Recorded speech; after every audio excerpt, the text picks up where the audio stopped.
fire station in Torrey Pines, which will open later this year. We've largely been able to maintain these priority areas by squeezing primarily non-personnel expenses from department budgets, sweeping unused balances from various special funds back into our general fund, suspending contributions to discretionary spending, and deploying other one-time measures.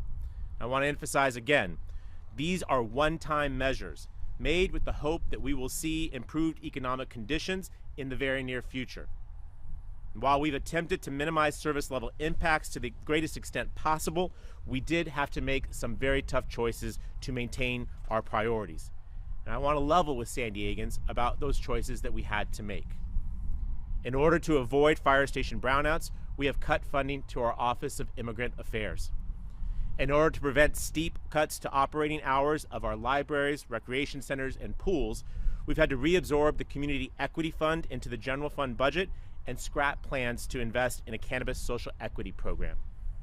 In order to continue making progress on road repair, we've had to tap the remaining balance in the Climate Equity Fund for the current fiscal year, and we're suspending all but $1.5 million in the usual $10 million annual contribution into this fund for fiscal year 2025.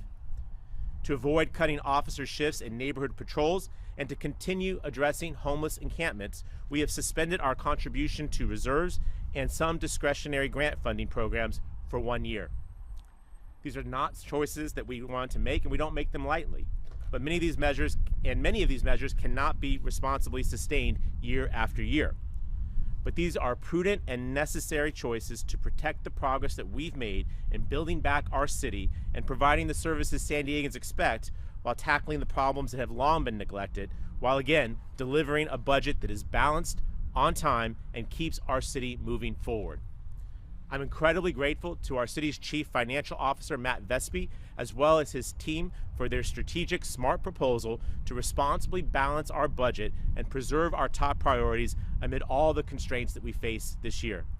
I'm grateful to our department directors. As I mentioned, many of them are here today, for stepping up with measures to economize within their departments. San Diego has certainly faced our certain financial difficulties before, and this year we are prepared to do that once again. I look forward to the City Council's consideration of my proposed budget and working with them to pass a budget that is balanced, fiscally responsible, and reflects the desires of San Diegans. Now, with those comments, I'll turn it over to our Chief Financial Officer, Matt Vespi. Matt?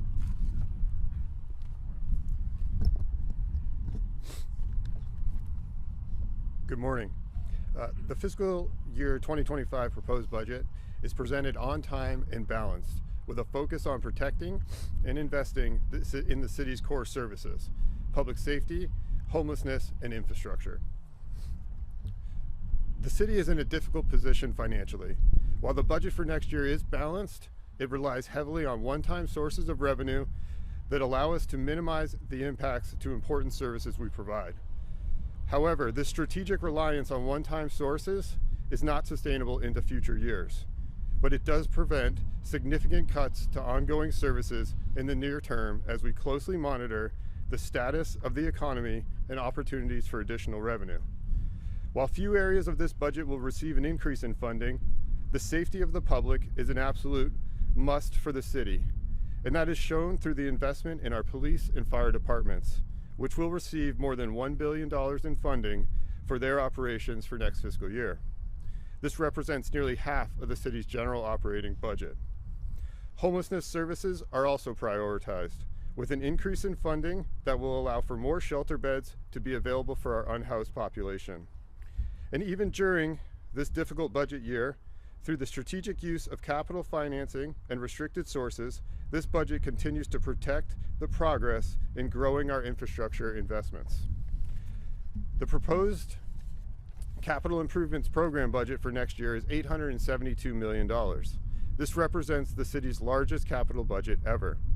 This investment in infrastructure includes more than $100 million in funding for street repairs and $85 million for stormwater pipes, in addition to continued significant investment in our water and wastewater infrastructure and the Pure Water program.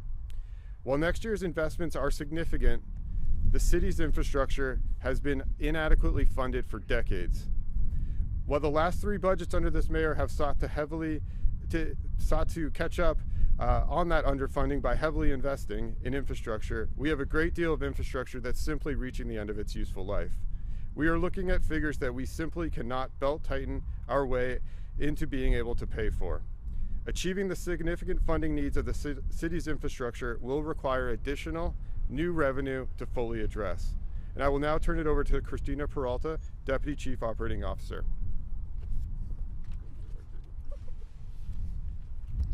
Thank you, Matt. Good morning, everyone. Over the past 12 months, under the leadership of our director, Sarah Jarman, our Homelessness Strategies and Solutions Department has made unprecedented progress in addressing San Diego's homeless crisis.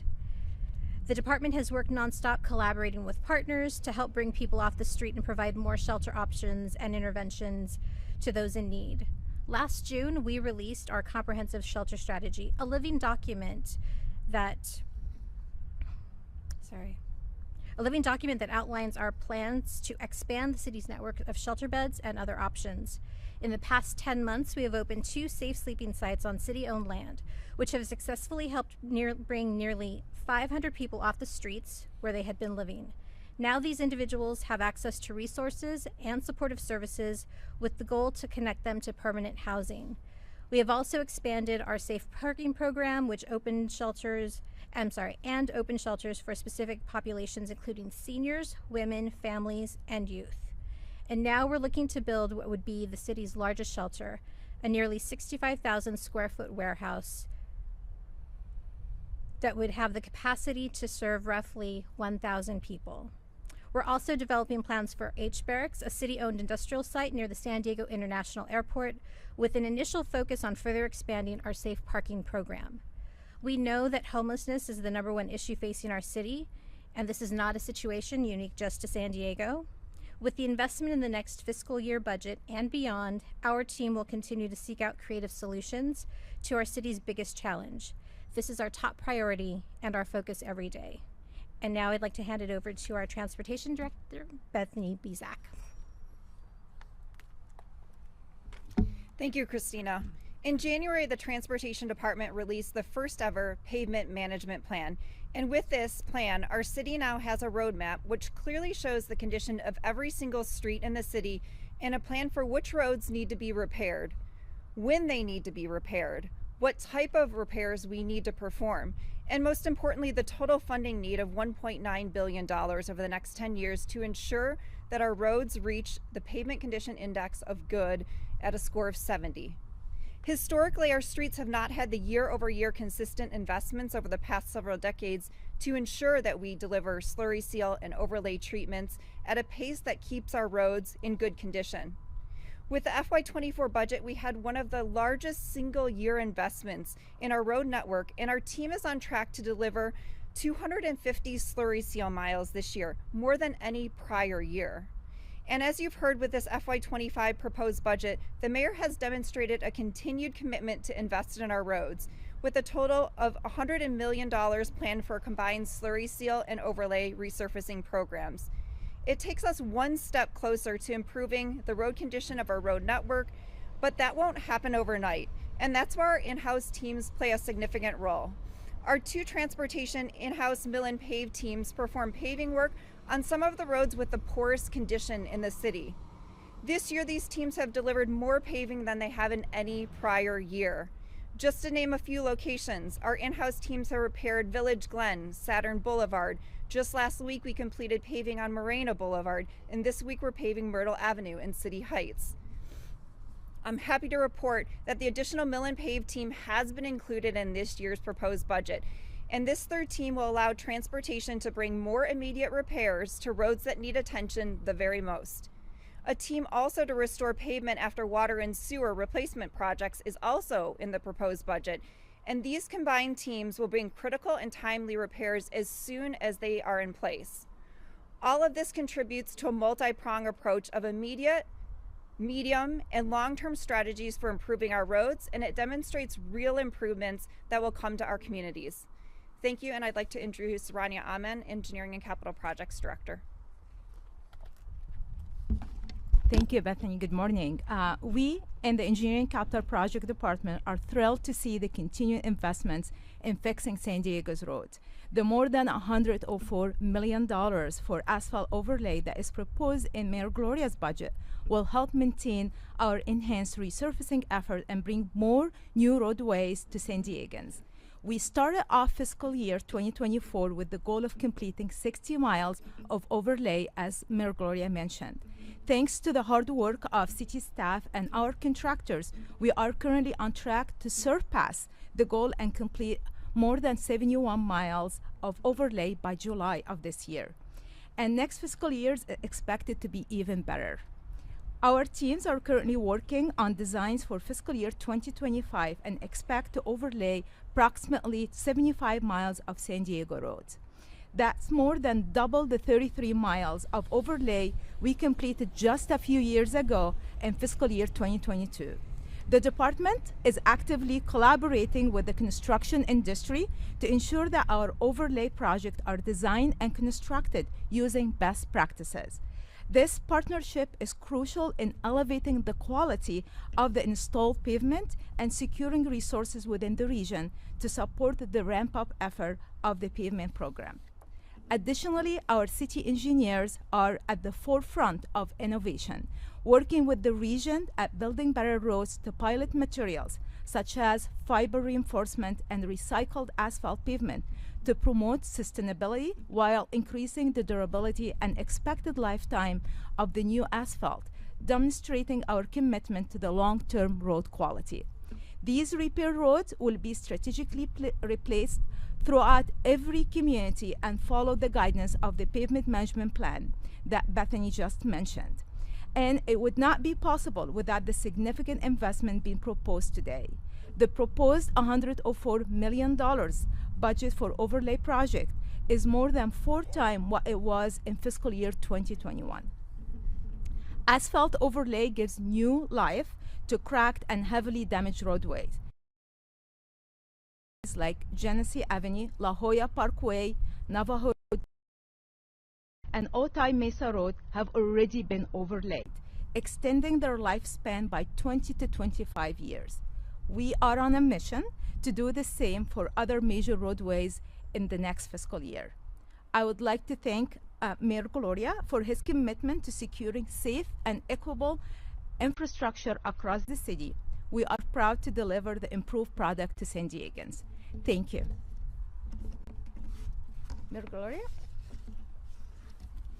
Thank you, Rania. Now I'd like to present or ask our budget chair, Kent Lee, Councilmember Kent Lee, to share a few words. This now proposal goes to him to vet with the general public. Councilmember? Thank you. Thank you, Mayor. First off, I want to thank Mayor Gloria and his team for their partnership as we continue to work together to pass a responsible and balanced budget. I'd also like to specifically thank Chief Financial Officer Matt Vespi, all of our department heads, as well as all of our hardworking city employees for their collective work towards producing this budget. I want to commend Mayor Gloria for fighting to protect our progress on core city services, from ongoing street repair needs to public safety. I also want to acknowledge the mayor for his continued efforts to tackle our housing affordability crisis, homelessness, as well as numerous critical infrastructure needs. As has been mentioned, the reality is that this year presents several fiscal challenges, partly due to the end of federal pandemic funding, but also because major revenues are down due to broader conditions in the economy. But the needs of our communities throughout San Diego remains unchanged. The mayor and city council will be forced to make difficult decisions when it comes to our budget in ensuring that our city passes a responsible budget that balances the city's operational and programmatic needs.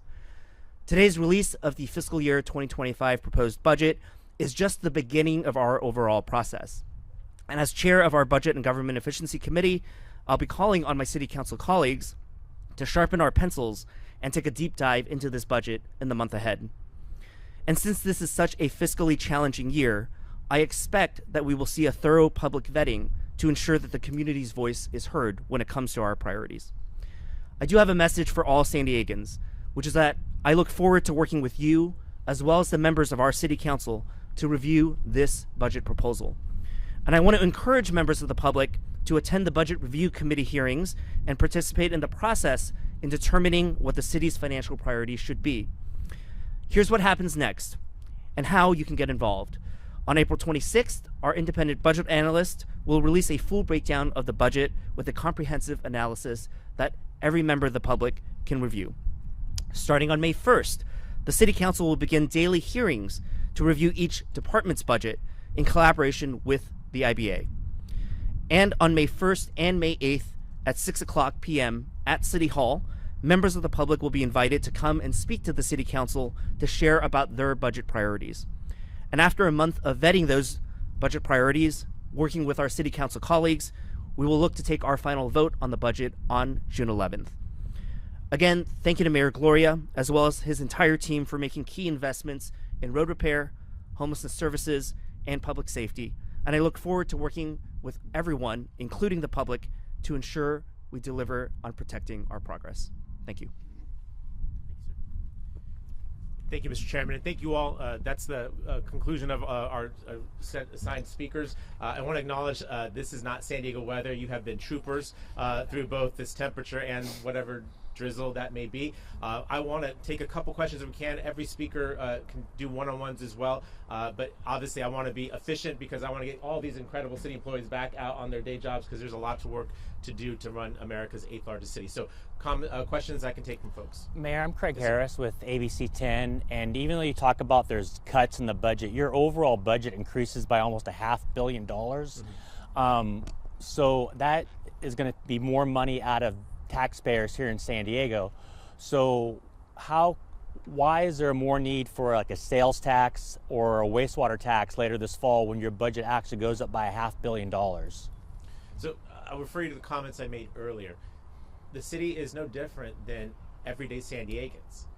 You're paying more for gas, so are we.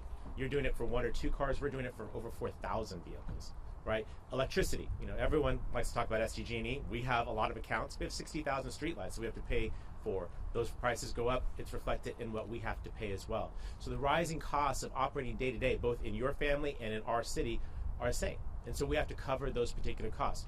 You're asked about new revenue. I think our chief financial officer was crystal clear. When you take a look at the numerous condition assessments that we have performed over the last few years, what you see is a deferred maintenance challenge that numbers in a roughly $5 billion range. As you know, this budget proposal, beginning to end, is $5 billion.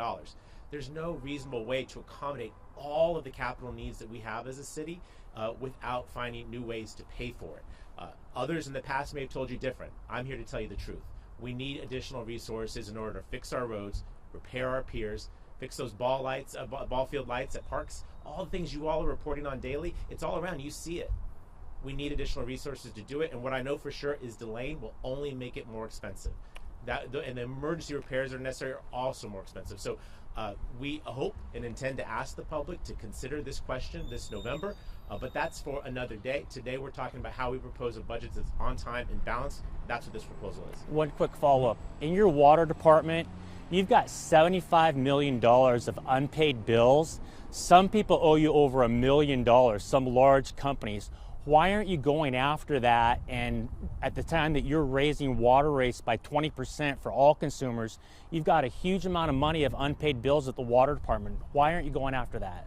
Well, a couple of things. One is that through the course of the pandemic, when families were struggling just to be able to keep the lights on and care for themselves and their children, the city, I think, did a responsible thing, a merciful thing, by saying that we will not cut people's water off and that we'll work with them.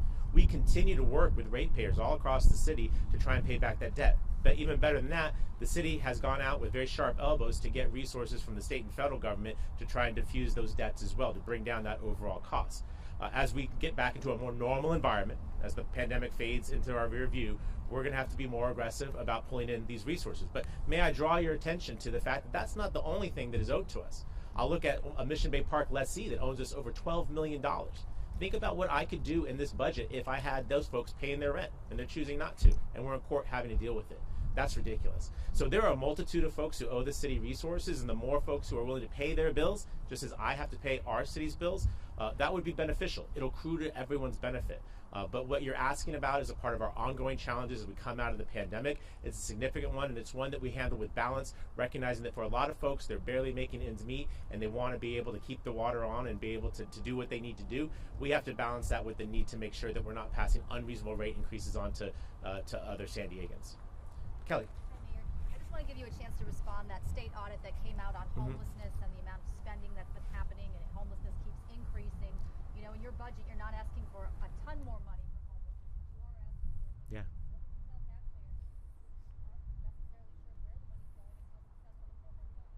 So a couple of things. I mean, that state audit, you can look at our management response as well as the response from the San Diego Housing Commission, where we take some exception to the comments that they're making. You know, one of their recommendations is they want to have a website for us to disclose all this information. We've got it. It's called sandiego.gov, and the auditor is welcome to take a look at it. Setting that aside, there is no question that our homeless efforts are getting thousands of people off the streets every single year. Period. Hard stop. The challenge is that the housing costs are rising so rapidly and so much that for every 10 people we get off the streets, roughly 13 to 16 become homeless. And so that is the challenge that San Diegans see and get frustrated by, including myself. This is why we are proposing adding another 50% capacity to our overall shelter system so we can get more people off the streets. What I know for sure is that when people are engaged with outreach and sheltering opportunities, they're more likely to end their homelessness for good. And so we need state resources. We would love the state to make an ongoing commitment, because it's actually very expensive to do this on a year-by-year basis. We don't have the certainty of process to really get the results that I'd like to see, the ROI, if you will. But when you look at what we are doing as a city, we look at this extremely critically, and whether it is wonderful programs like our family unification program or a safe sleeping program, where we know that these are very efficient, very cost-effective interventions that are getting, again, thousands of people off the streets every year, we're going to continue to do that, and we're going to continue to hustle at the county, state, and federal level to bring more resources to get more folks off the streets. Kelly, last thing on this in terms of resources, it is more expensive to leave people on the sidewalk. They interact with our emergency medical services. They go to our jails. They require sanitation. Some of these folks behind me have to go up and clean up after that. All of that is cost that we can avoid if we simply house these people appropriately. A reminder that the city of San Diego is a pro-housing city. We have nearly doubled the amount of housing permits from last year to this year. So we are aggressively focused on this, and the state auditor is always welcome to take a look at our books, but I think it's more important to look at our results. Thousands of people off the streets, thousands of folks who will not be on the sidewalk tonight because of our sheltering system, and the state can continue to be an ally by providing us the resources that we use to get folks off the streets for good. Andrew.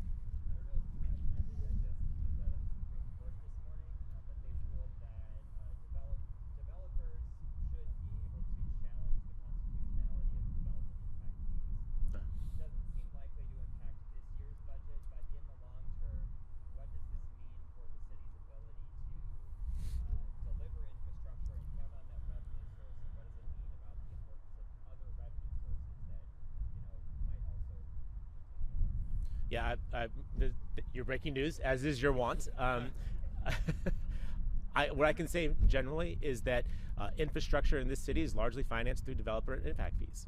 And so anything that would potentially reduce that would obviously come to the detriment of San Diego neighborhoods. Asked was before about, why would you need new revenue? Well, even those existing resources are not sufficient to meet the demands of the 8th largest city in the country. So any reduction in that is problematic. As with all these things, we deal with them as they come. Reminder that it all rolls downhill, and here's the city right at the bottom. We will deal with it, but I'll need more information, but suffice to say, developer impact fees are one of the main ways that we pay for neighborhood improvements, and that is not going to change anytime soon. Let's get these folks back to work. Thank you all for being here. Reminder, Councilmember Lee, chairman of our budget committee, will be leading the public process. I encourage San Diegans to participate, and I look forward to working with the council to deliver an on-time budget in June. Thank you all very much.